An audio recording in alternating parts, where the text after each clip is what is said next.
33 বছর, কারণ খাতা কলমে যেটা বলে সেটা আর কি 33 বছর।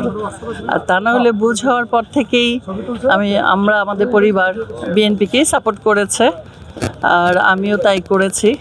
এটার একটা কাহিনী আছে অবশ্য, যে শহীদ প্রেসিডেন্ট জিয়াউর রহমান আমি যখন অলিম্পিকে ফার্স্ট হই সাইকেলিংয়ে 78-এ আমাকে একটি সাইকেল, আমাকে ঠিক না, আমাদের ফেডারেশনকে 6টি রেসিং সাইকেল উপহার দিয়েছিলেন।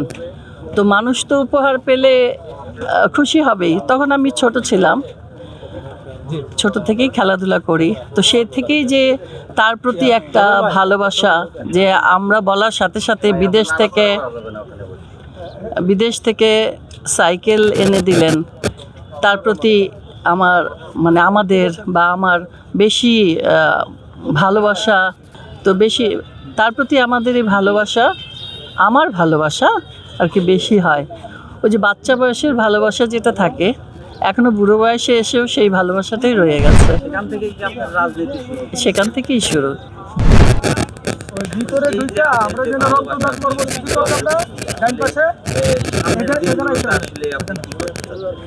সামনের দিনগুলোতে যা যা করণীয় আমরা করব।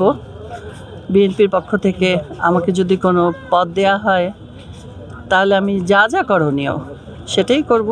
দেশের স্বার্থে, জনগণের স্বার্থে, মানুষের স্বার্থে ভালো কিছু করার ইচ্ছা। আপনার 5ই আগস্টের পরে আপনি যে বিএনপি করেন, আসলে এই ধরনের আপনার চলচ্চিত্রগুলো আপনার বাধা এসেছে কিনা?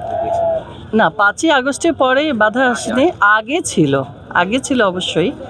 15-16 বছর তো আমরা কাজই করতে পারিনি। আমি তো বিটিভির ইনলিস্টেড আর্টিস্ট, ওখানেও ব্ল্যাক লিস্ট, ওখানে কোনো কাজ পাইনি। আর অন্যান্য যারা আওয়ামী লীগ করে, যারা করতো, তাদেরও আমরা চক্ষুশূল ছিলাম। তাদের কোনো অনুষ্ঠানে দাওয়াত দিলে তো আমরা যেতাম না, কিন্তু আমার যে কাজ হয়, ছবি হয়, নাটক, তারা যদি প্রডিউসার থাকতো, তারা যেটা থাকতো আমাদেরকে নিত না, বা ডিরেক্টর, যে ও বিএনপি মাইন্ড, এটাই হয় স্বাভাবিক। তো সেইভাবে তো আমি ছিলাম, রোশনালে পড়েছিলাম।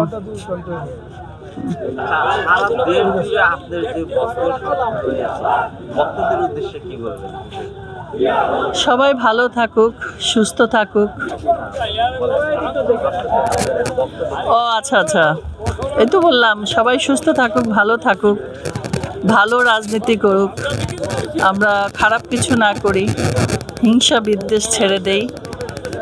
দশের ভালোর জন্য যদি আমার একটু সময় বা অল্প কিছু ক্ষতিও হয়, তা করা উচিত।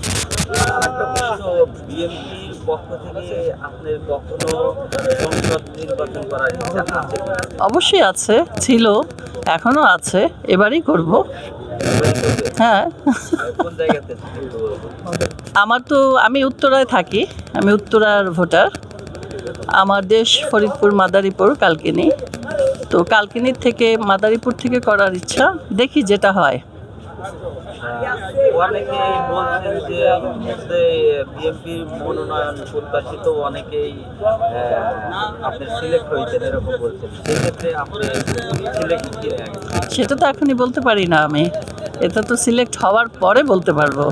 এটা আমাদের নীতি নির্ধারকরা আছেন, মহাসচিব আছেন, আরও যারা উপরে আছেন, যারা এগুলা সিলেক্ট করে, তাদের কাছেই নির্ভর করবে।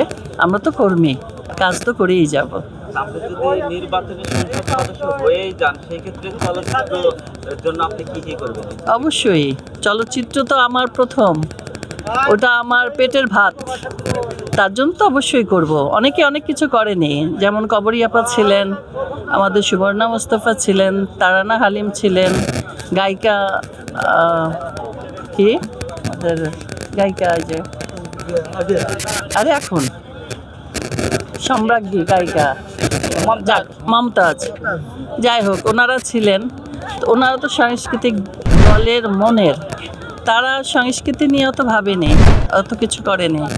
এটা করা উচিত, যতটুকু করা সম্ভব। যারা কাজ পায় না বা কোনো অভাব থাকলে, এফডিসিতে এখন শুটিংই হয় না, ল্যাবগুলো বন্ধ, তো এগুলো আর একটু তদারকি করা, দেখা যে নতুন করে আবার একটু কাজের সংস্কার হোক, কাজ হোক, এগুলা।